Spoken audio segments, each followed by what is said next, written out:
Rendez-vous important quand même, 24 juillet, c'est dans 3 semaines, discours de Binyamin Netanyahou devant le Congrès US à Washington, et c'est une rumeur qui est véhiculée avec des pincettes, on le prend évidemment, mais par un média koweïtien aujourd'hui. Le Premier ministre israélien pourrait annoncer le gel des hostilités au sud comme au nord. C'est Amos Hochstein, l'émissaire de Joe Biden dans la région, qui l'aurait déclaré à des responsables libanais. Il y a déjà un démenti, faut le dire quand même, du bureau du Premier ministre. David Antonelli, vrai ou faux, mais est-ce qu'on est peut-être en train, petit à petit, de préparer les esprits à la fin de la guerre? Je veux vous dire que du côté de l'administration Biden, je pense une stratégie politique, puisqu'on arrive à des échéances électorales, notamment les prochaines élections aux États-Unis.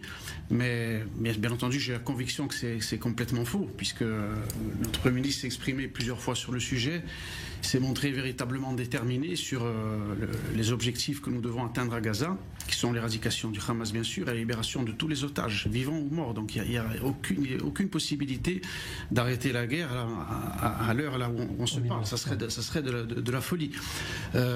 Maintenant, comme voilà, je pense qu'au niveau de l'administration Biden, étant donné que on n'a pas de problème particulier, bien sûr, avec un pays, mais c'est toujours souvent dans les relations qu'on a diplomatiques avec les États-Unis, c'est toujours avec les démocrates qu'on a beaucoup de problèmes, parce que justement, ils obéissent à un agenda, ils sont sur une idée idéologique qui est incompatible finalement avec Israël et surtout avec le gouvernement que nous avons en place. Et donc il y a plus de pression sur l'actuel gouvernement qui est en plus de droite, qui ne plaît pas forcément à... Exactement. Donc on a bien vu que d'ailleurs, dès que ce gouvernement est arrivé aux responsabilités, il y a eu énormément de tensions et une pression énorme venant de l'administration Biden, dès que le gouvernement Netanyahou est arrivé en place, parce que c'est incompatible avec un courant aux États-Unis qui est progressiste, qui est basé sur une idéologie, sur le wokisme. Donc Israël, finalement, dans ce que ça peut représenter par rapport à un pays qui finalement est avec un gouvernement de droite, même pour certains,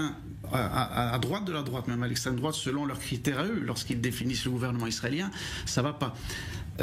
L'électorat aussi, les démocrates ont quand même un réservoir électoral qui malheureusement souvent, comme en France d'ailleurs, est fortement antisémite, comme on l'a vu notamment dans de nombreuses manifestations dans les facultés aux États-Unis. Donc ils sont obligés finalement de répondre à cet électorat.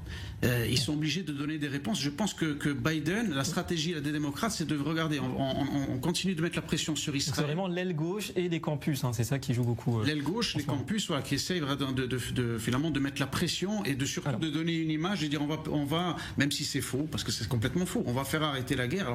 Alors c'est ça, Amir Badran, votre avis, parce que pression